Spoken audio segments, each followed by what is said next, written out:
మొదటగా ఈ భగవద్గీత అధ్యాయము 7 శ్లోకము 28ను పరిశీలిద్దాం. ఈ అధ్యాయంలో శ్రీకృష్ణుడు తన దివ్య స్వభావం గురించి, మాయ యొక్క ప్రభావం గురించి వివరిస్తున్నాడు.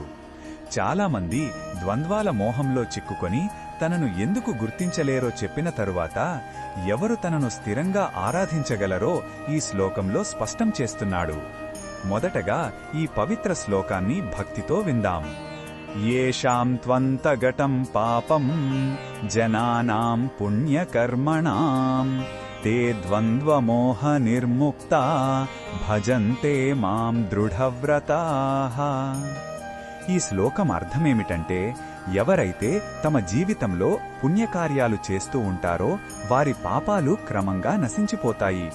అప్పుడు వారు సుఖదుఖాలు, రాగద్వేషాలు, మాన అవమానాలు వంటి ద్వంద్వాలనే మోహము నుండి విముక్తులవుతారు. అటువంటి దృఢమైన నిశ్చయం కలిగిన వారే స్థిరమైన భక్తితో నన్ను సేవిస్తారు అని శ్రీకృష్ణుడు చెబుతున్నాడు.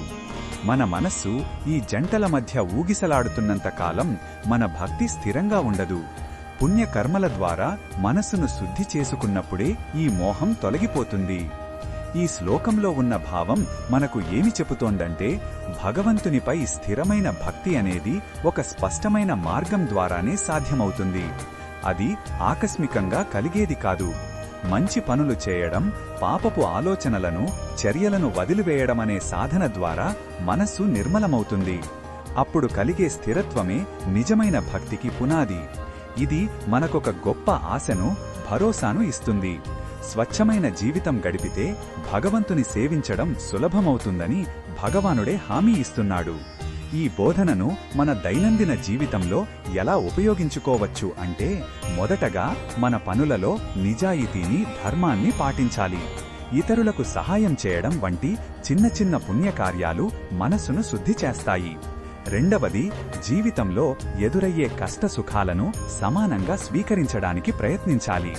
ఎవరైనా పొగిడితే పొంగిపోకుండా, విమర్శిస్తే కుంగిపోకుండా ఉండటానికి సాధన చెయ్యాలి.